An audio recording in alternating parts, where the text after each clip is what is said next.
The following program is made possible with the support of Papa John's Pizza, better ingredients, better pizza.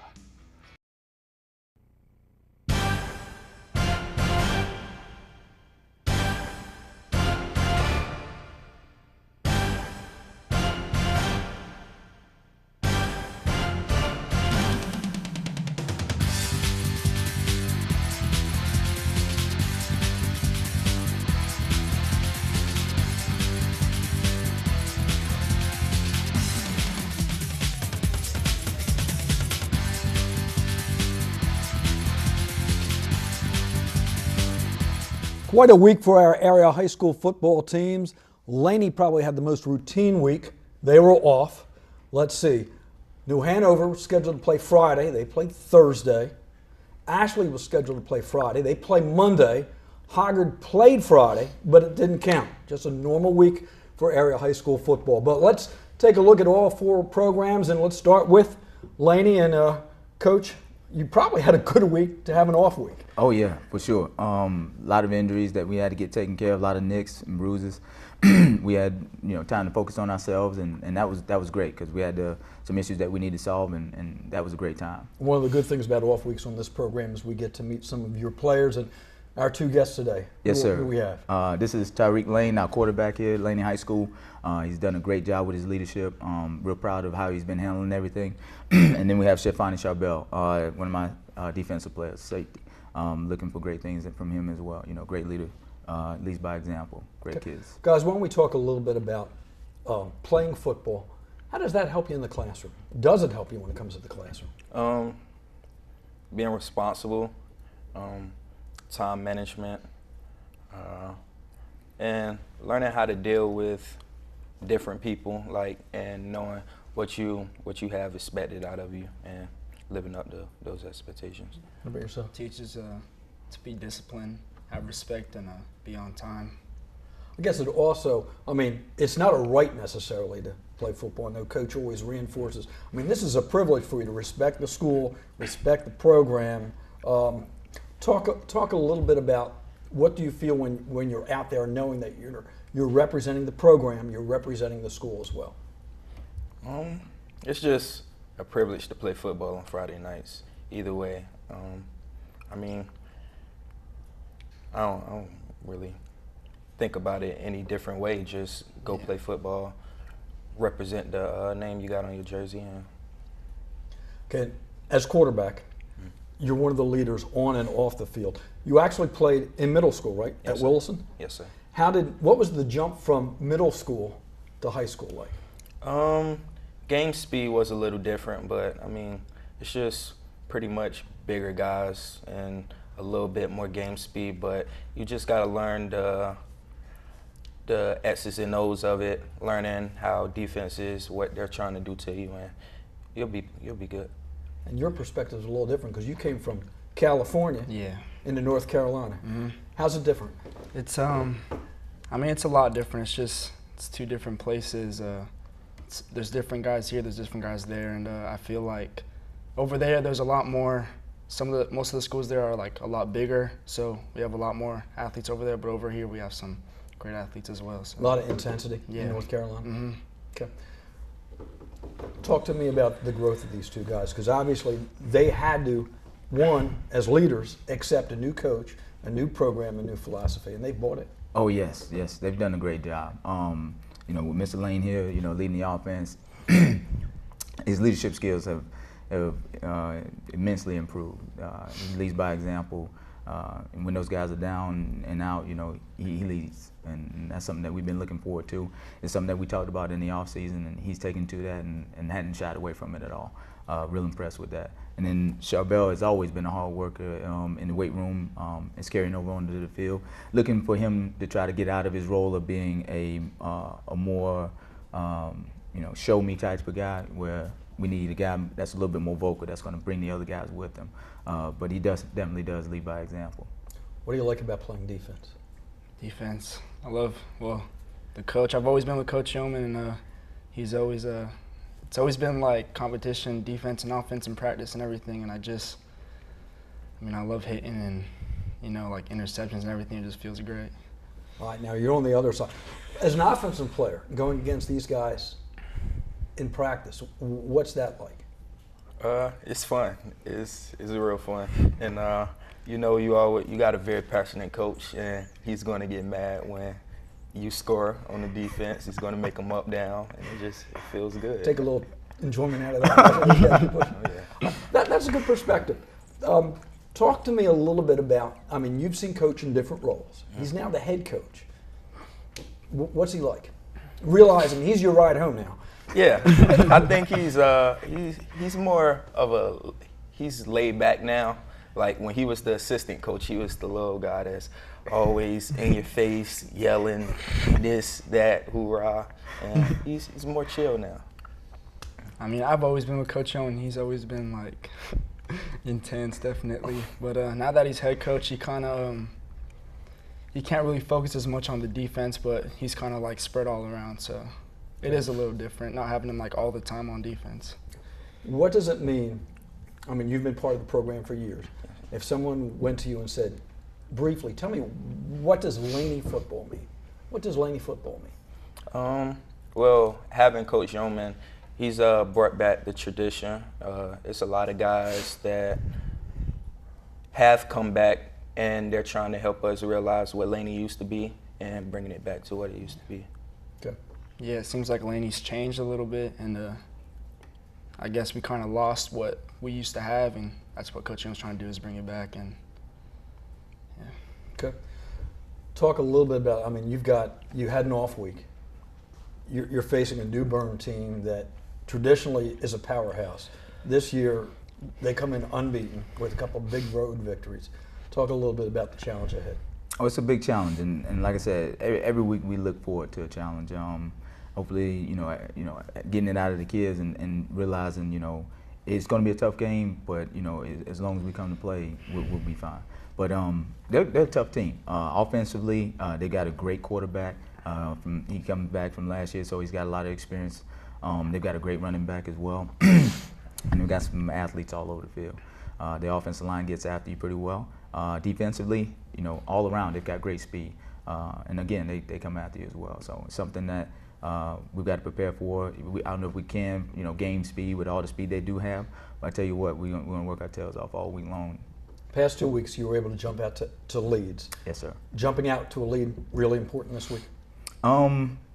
Finishing is the key for us. We've done great for a half of football. Now we got to put the whole thing together. So that's what we've been working on all week long, just trying to work on some of the little things, just trying to make sure that we got our I's dotted, our T's crossed type of thing.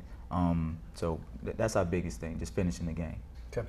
Guys, as we close, when you play your last game for Laney, what are you hoping that football does for you next step? You hoping to play at the next level? Next level, yes, sir. Most definitely. Okay. How about yourself? Next level. Okay. Can they do it? Oh, yeah. Yes, sir. Got 2 hard workers here. And if they put their mind to it, they can do anything. Well, gentlemen, we appreciate your time. Thanks for coming in. Coach, thank you. You guys have a ride home. That's a good thing. When we come back, we'll take a look at some highlights. Stay with us.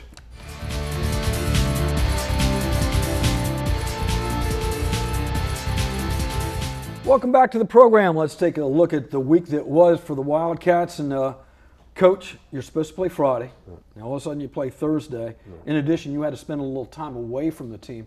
Really great job by your whole staff getting everybody ready. Well, my son had to rush him to the emergency room Saturday after we'd played Wilson up Friday night, and so we were in hospital for 4 days and 3 nights. And the coaches did all the work, took care of from weight room, practice, the game. The only Purnell Sweat film I've seen is breaking our film down against the Friday night. I was telling the coaches before, in over 20 years, that was a unique situation for me. I felt like a blind man walking out there and seeing their formations and everything else. But I can't thank those guys enough for what they do all the time. And it's sad that when something bad happens when you really do that. But got a great group of men, great with the kids, and I can't thank them enough. Okay, let's get to some highlights if we can. And on the field, this is a big win for you guys. Yes. Right now we're just not clicking offensively, defensively. We show signs of greatness, and we've done that, from scrimmages and from the South Carolina game to the week before Wilson Hunt, and that Wilson Hunt game, you know, I wasn't here last week, was in the hospital, but I've never had a team as a head football coach, baseball coach, or basketball coach that I think would have won that game. And for them to come back and win it just says a lot of the character and the fight that this group has. Still trying to get used to the orange helmets.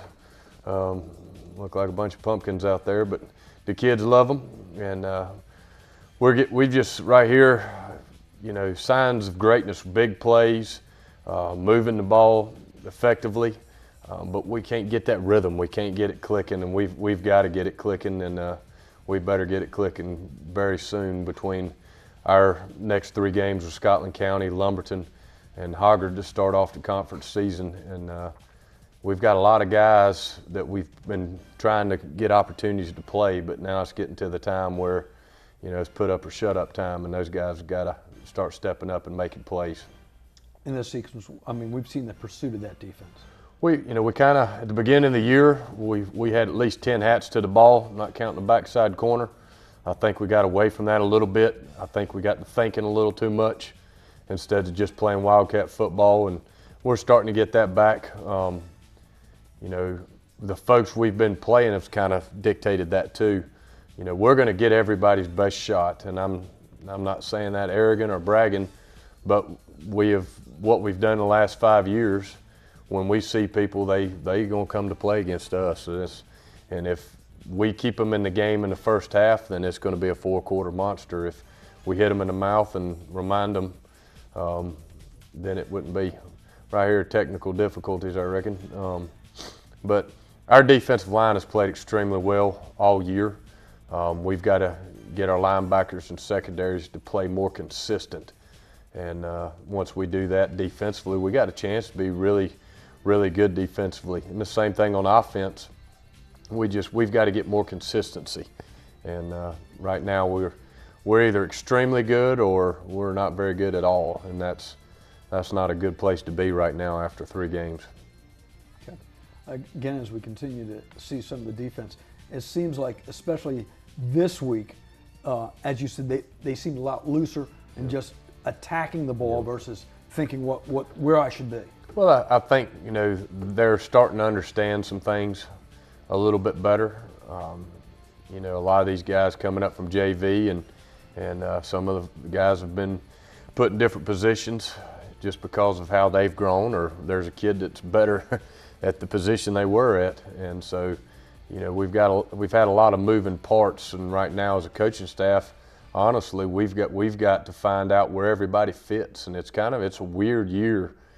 We've got a lot of kids that can play. I said this in all the interviews before, and we're going to be rotating a lot of guys. We just got to find the guys that are going to make plays. We're looking for playmakers, and we've got to get more guys stepping up and making those plays. Okay.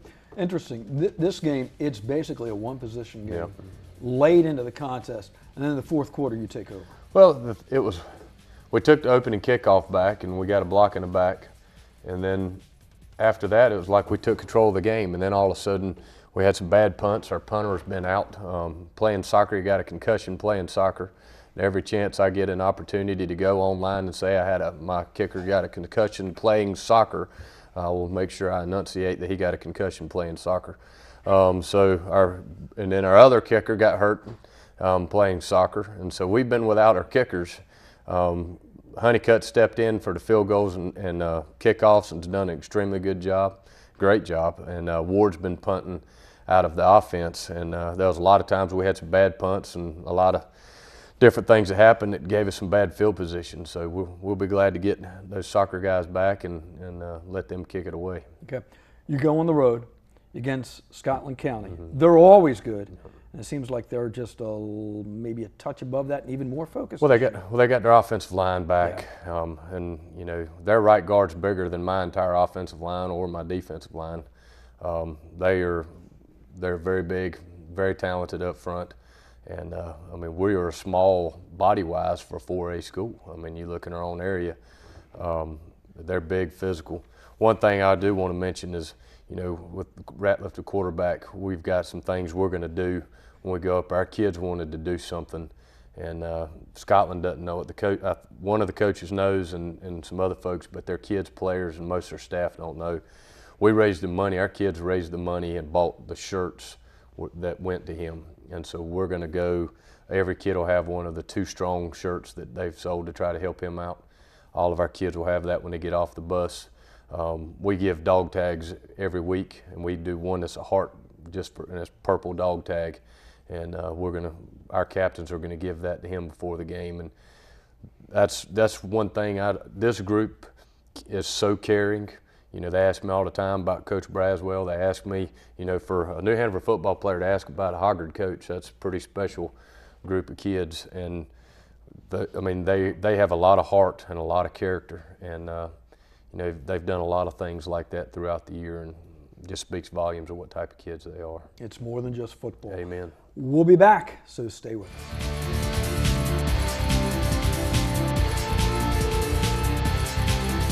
Welcome back to the program. Well, they tried to play Friday night.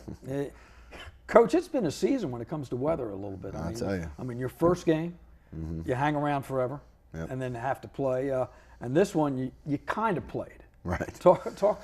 Interesting dynamic. You really didn't have the option of going to Thursday because of Charlotte's travel. Right. We tried. We talked with their coach and their AD, and I think just, you know, the length of that trip, they just logistically it didn't work out for them, and you know, it was frustrating for both teams because we really had a good game going and just weren't able to get the second half in. So. Okay.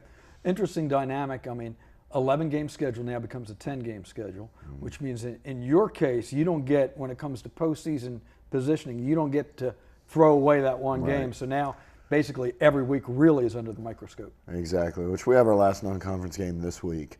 But it definitely puts a little more pressure on the Lumberton game. But, you know, that's okay. It's good for the kids to experience that. So. Okay. Let's take a look at some highlights then. And, you know, even though it was half a game, right, some real positives. Oh, yeah. Yeah, I mean, they're the best team we've played so far, especially up front. You know, they were really big up front. A couple big wideouts. Here you can see they came out. I give them credit. They came out in an empty package, and we hadn't seen that. So we always try to rep an empty situation, but you know, obviously we didn't spend much time. Sure. So good game plan on their part. Felt like we adjusted really quickly. You can see here they threw 2 quick screens that we react quickly, made good plays on. That was Traquan Williams and then Gene Beckwith. There you see Julius Reynolds just stuffing the middle. Doing what he does, you know, he's a great kid. Here we're trying to get it going a little bit offensively. Had a slow start, but by the second quarter, felt like we were really rolling. This is Austin Schoenlieber rolling out and hitting Harrison. That was a big first down conversion right there. So, third down conversion, but a huge first down play for us. Really proud of our kicker, Caleb Kuhn. Came in, junior kicker, and nails a 42-yarder right here. That was a big play in the game. Brought it back 7-3, and then he followed it up with a touchback, which gave us some good field position. So, you know, pleased with his development as we're getting a few games in now.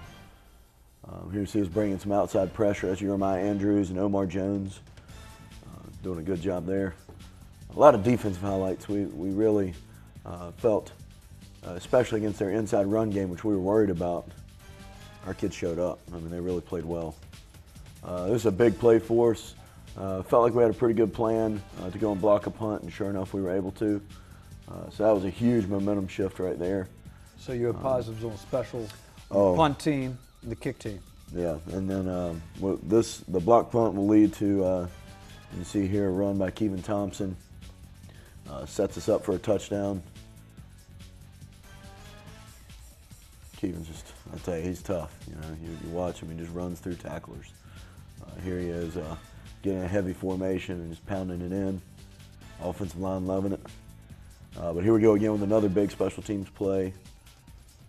Caleb's kicking off. He's going to kick deep here, and their returner struggles to handle the ball. Our kids do a good job flying down. And then William Candare comes in and punches it out. And his brother Tristan Candare falls on it, so it's kind of a cool. That works out good, moment. huh? Yeah. That sets up. This will end up being our second touchdown drive. So see a nice bootleg here from Austin, hitting Hunter Lauthan, our tight end. Big play to set up our next score. getting that heavy package here and then hitting with the bootleg the opposite side. Nope, technical skip there, sorry. Tell you, Austin's got good speed. He you know, we think teams, you know, focus in on Keevan quite a bit, and you know, Austin's pretty elusive too, so a good weapon there.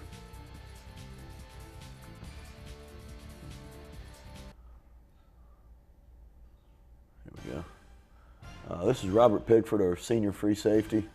Kid kind of threw a jump ball. I think we had a good pass rush on him, so nice interception there for us. And then here we go, getting some great field position here. Hinton Carter dropping right over his head. Ended up being about a 57-yard punt, so I had to put that one on there for Hinton. He's doing an outstanding job.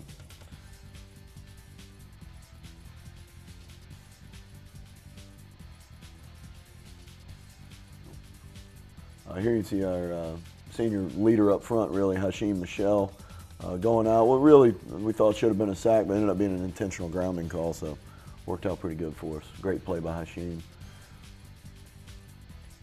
And then coming back with Keevan again here. Up in the ways there. Keevan with a 10-yard run there. So, again, unfortunately only 2 quarters, but a lot of positives to build off of. Some of the positives, I mean, going in, you were concerned about handling that offensive front. Defense did a good job there. Yes. And I know you were pointing out, you've seen the growth from week to week, guys in position.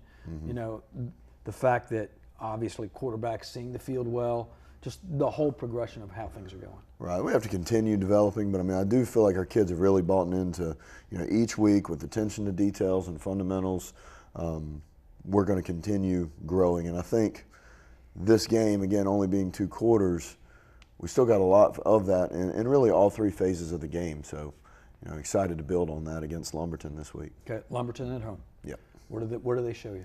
I'd say a lot of speed and a very good defensive front. So our offensive line's got another challenge in front of them, which they're senior led. So excited for those guys to go and compete and give Keevan a chance to, you know, go and hopefully open up some more big holes for him. And then defensively, they do a really good job of mixing up pass and run. They're very balanced offense. So, you know, we got our hands full there too. And this will close that non-conference schedule. I know sometimes as coaches, it's a different page when you hit conference. Right. Pleased with where you are after this? Yeah, we always describe this as the first phase of our season. So, you know, we want to finish this one on a high note, and hopefully we go ahead and take care of Lumberton, and then it's on to conference play versus Topsail. So. And I know on the positive side, away from the field, Coach Braswell's back in town. Coach Braswell got back yesterday. Look at this smile. It was just great to see him. So, on the road to recovery. Okay. Again, great news from Hoggard. Some positive things in a half of football, and again, a home game with Lumberton this coming Friday evening. When we come back, we'll swing over to Ashley. Stay with us.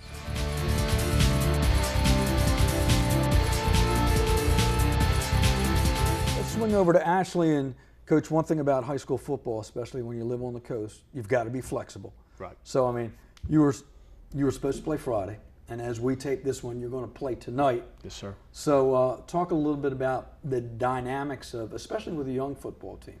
I mean, everybody gears up. Everybody likes that rhythm. You play on Friday, now all of a sudden you say, yeah, we're not going to play on Friday. Now you're coming out on a Monday night, Right. Early night. Well, I told the kids, I tried to make light of it a little bit. I'm a big Colts fan. Colts play at home against Philadelphia tonight. And I said, if you see me on my phone on the sideline, you'll know I'm not doing our game. I'm watching the Colts game. Try to lighten the moment a little bit.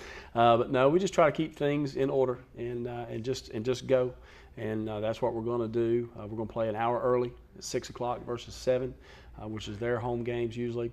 And just try to keep things as similar as possible for kids, and so that they won't. And I don't try to make a big deal of those kinds of things. It's even like turnovers during the game. I normally don't make a whole lot of big deal because again, the kids aren't trying to fumble the ball or throw an interception. You know, they're trying to make a play, and so why would you really fuss about that or get upset about it or make a big deal of it? And that's what we're doing with this moving of the game. Don't make a big deal. Just go play. Just focus on the situation. Right. Gives you a chance to this weekend maybe reflect on some of the progress that you've made. and I know you're pleased with a number of areas. Right. Well, the first area I'm pleased with is just the numbers of participation. Being there the last few years, we had low numbers, both varsity and JV. We got kids out. We're trying to get them excited about football, and that's a tough thing to do. It's not like basketball where everybody can score and play defense and so forth. Football's tough. It's a tough sport, and we're just trying to change the climate there so that people will want to be a part of it. And the best way to do that is win games. You know, we're working to do that, so we're working hard to do that. Okay. As we tape this one, you're getting ready to play this night on Monday night. What kind of challenges does White Oak bring to the table? Their quarterback, number 7, and I'm not good with names, but I know the numbers, and he's really good. Played well last year. He's even better this year. We've got to stop him. You've got to stay disciplined too. We have to stay disciplined against their triple option, which we've ran that the last 3 years. We're very familiar with that. But he's an excellent player. They play good defense also. They're not a bad football team, and we're going to have to bring our A game tonight. We feel good about our game plan, and that's the one thing. I've got a great staff. We feel good about both sides of the ball's game plan, so we're going to bring it tonight and get after it and see what happens. Schedule-wise, I mean, this will close tonight. Will close your non-conference schedule. Then you get a break. I know you've kind of broken the schedule up almost into thirds. Right. Our first 4 games, and then we have open date this week. Then we have 4 conference games and another open date, and then 2 games to end the season. And so we've broken it up into thirds. We want to see where we're at after the 4 games, then go into the meat of our schedule, the first 4 conference games, break that down again with 1 more open week, and then finish the season strong. And we as a staff have looked at that as trying to break the season into thirds to see where our progression's at. Okay. If things are going your way tonight, what's the number 1 objective that you need to accomplish to come? We've got to run the football, pick up first downs, and keep them off the field. Keep them off the field. Pick up first, and literally just pick up first downs. It's been 3-1.